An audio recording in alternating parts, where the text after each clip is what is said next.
નમસ્કાર દર્શક મિત્રો, આપની હવે છો સાંગ્રેપ મીડિયા હાઉસ દ્વારા સંચાલિત નવસારી લાઈવ અને ઝટપટ ન્યૂઝ અને આચણા ગામ. જી હા, આચણા ગામની અંદર 3 મજૂરો જે ખરા એ ઘાસચારો કાપવા માટે ગયા હતા અને અચાનક મીંડળાના જળસ્તર વધતાની સાથે તેઓ જે ખરા ફસાઈ ગયા હતા. ગઈકાલ બપોરના તેઓ ફસાયા હતા અને ફાયર બ્રિગેડને જાણ કરવામાં આવી. આચણા ગામના લોકલાડીલા સરપંચ દ્વારા જ્યારે સ્થાનિક તંત્રને જાણ કરવામાં આવી, ડ્રોન ઉડાવવામાં આવી, લોકેશન મેળવવામાં આવ્યા અને ત્યારબાદ જે ખરા એમનું રેસ્ક્યુ કરવામાં આવ્યું. નવસારી ફાયર ફાઈટરની ટીમ પણ આવી પહોંચી હતી. તો તમે જુઓ છો પ્રમાણે એક મજૂર તો બહાર આવી ચૂક્યા છે, પણ 2 મજૂરો છે. બેન, શું નામ છે તમારું? સુમિત્રા.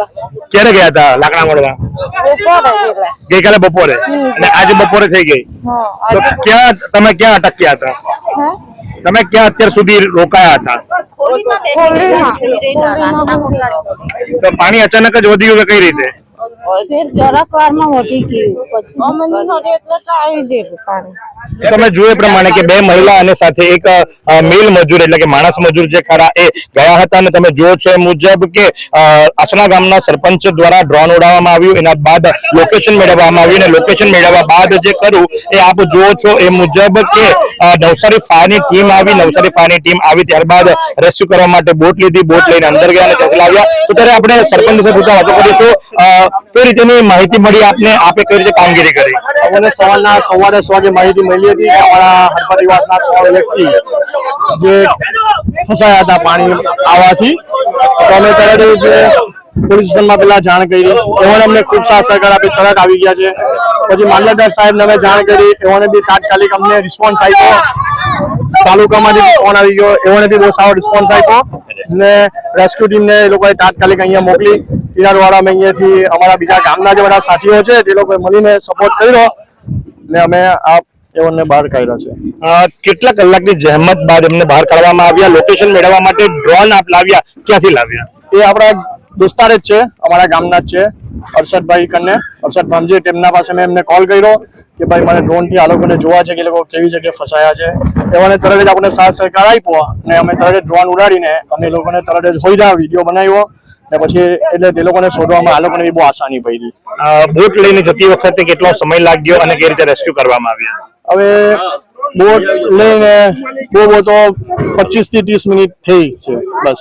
તો અચાનક જ જળસ્તર વધ્યા હતા કે કઈ રીતે? અને રેગ્યુલર લોકો આમાં ઘાસચારો લેવા માટે જાય છે? ના, એવું કઈ બહુ અગાઉ નથી, પણ એ લોકો જે સ્થળ પર ગયા હતા ત્યાં પાણીનો વહાવ વધારે આવે છે એટલે તાત્કાલિક ત્યાં પાણી ભરાઈ જાય છે મીંડોળા નદીનું. એવી કઈ હોસ્પિટલ છે જ્યાં કેન્સર માટે સર્જરીની સેવા હોય, કીમોથેરાપીની સારવાર હોય, રેડિયેશનની સારવાર હોય, પીટી સીટી સ્કેન હોય, કેન્સરની પેથોલોજી હોય, મેમોગ્રાફી હોય, એટલે કે બધું જ. હા, બધી જ સારવાર એક જ હોસ્પિટલમાં હોય. તે છે નવસારી નિરાલી કેન્સર હોસ્પિટલ. તો સાથે જ ગઈકાલના લોકો ફસાયા હતા, એમને સ્થાનિક તરફથી ચા નાસ્તાની પણ વ્યવસ્થા કરવામાં આવી. હવે આગળની કાર્યવાહીની અંદર એ લોકોને કઈ તપાસ કરવા આગળના સમયમાં એમને હવે 2 ટાઈમ જમવાનું આપવાના છે સરપંચ તરફથી અને એમને હવે ચેકઅપ કરાવશું. જરૂર લાગે તો એમને ચેકઅપ કરાવીને પછી જોશું કે કઈ તકલીફ છે કે નથી. હાલમાં તો એમાં સ્વસ્થ દેખાય છે. આપ જો છો એ મુજબ કે 2 મહિલા મજૂર. ભાઈ, શું નામ છે તમારું? ગુડ્ડુ. કેટલા વાગ્યાના ગયા હતા ગઈકાલના? 2 દિવસ થઈ ગયા. 2 દિવસ થઈ ગયા. હા, તો કઈ શું કરવા માટે ગયા હતા? લાકડા છાણા લેવા માટે ગયા હતા, ઘાસચારો લેવા માટે ગયા હતા કે શેના માટે? લાકડા લેવા.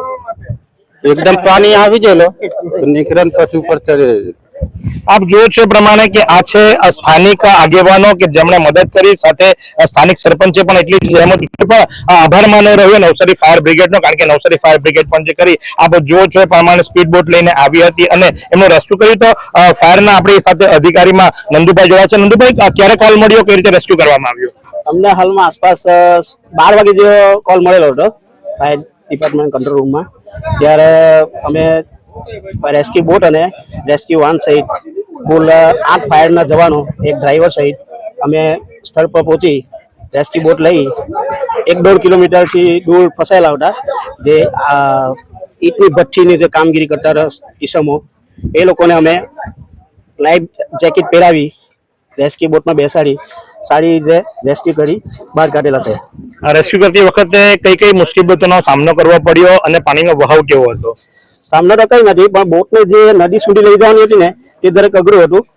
એના સ્થાનિકો લોકો અમને સપોર્ટ કરી બોટ નદી કિનારે પહોંચાડી ને અમે સારી રીતે રેસ્ક્યુ કરેલું હતું. તો આપ જુઓ છે મુજબ કે આ મેઇન રોડ છે, આ મેઇન રોડ થી આ નદી સુધીનો જે ભાગ ખરો ખૂબ લાંબો છે અને માટે કરી અને બોટ ત્યાં સુધી લઈ જવી એ ખૂબ મોટી જહેમતનું કામ હતું. પણ ખરેખર ગામની અંદર પગ મૂકતાની સાથે સૌએ કોઈએ કહ્યું કે ભાઈ યુવા સરપંચ જે ખરા, મેન્તુ સરપંચ જે ખરા, એમણે ખૂબ જ મહેનત કરી છે. આસણા ગામના યુવાનોએ ખૂબ સાથ આપ્યો છે.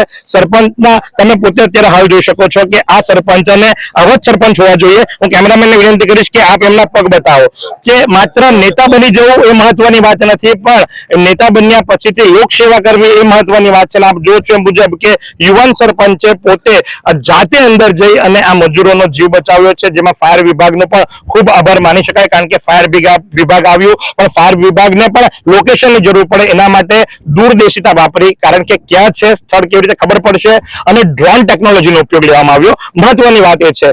તમને ખ્યાલ કેવી રીતના આવ્યો કે પેલા ડ્રોન ઉડાવીએ આપણે? કારણ કે અમને એટલા માટે વિચાર આવ્યો કે કોઈ એમ કે છે કે આ જગ્યા છે પેલી જગ્યા છે, તમને એવો વિચાર આવ્યો કે અમે ડ્રોન થી જોઈએ, કારણ કે દોસ્તારો પાસે ડ્રોન હતા તો એનો ઉપયોગ તો કરીએ ને ટેકનોલોજીનો. તમે જોયે મુજબ આ છે ડિજિટલ ઇન્ડિયા, અને આસણા જેવા ગામની અંદર ડ્રોન ઉડાવી ટેકનોલોજીનો ઉપયોગ કરી લોકેશન મેળવી, પોલીસ, ફાયર, મામલતદાર નો સાથ સહકાર મેળવી મોટો શ્રેય જો જાય આની અંદર તો ચોક્કસથી આસણા ગામના યુવાનોનો અને આસણા ગામના સ્થાનિકોનો, કે જેમણે મજૂરોનો રેસ્ક્યુ તો કર્યું પણ સાથે સાથે આપ જુઓ છો એ મુજબ હેમખેમ બહાર લઈ આવ્યા. એમની ભોજનની વ્યવસ્થા, ચા નાસ્તાની વ્યવસ્થા, અને સાથે જે મહેનતુ યુવાનોને આપ જોઈ શકો છો. કારણ કે લગભગ ત્યાં સુધી 400 મીટર જેટલું નદી દૂર છે મેઇન રોડ થી, અને ત્યાં સુધી આ ફાયર બોટ લઈ જવી અને એને લઈને આવવી એ બહુ મોટી વાત છે. પણ ભગવાનની એટલી મહેર છે કે ત્રણ જે ખરા એ મજૂરો હેમખેમ જીવિત બહાર આવી ચૂક્યા છે, અને આનો શ્રેય જાય છે આસણા ગામના યુવાનો અને સરપંચને. તો આ જ પ્રમાણે પડે પડની અપડેટ આપતા રહીશું. નિહાલ તરાવ, નવસારી લાઈવ.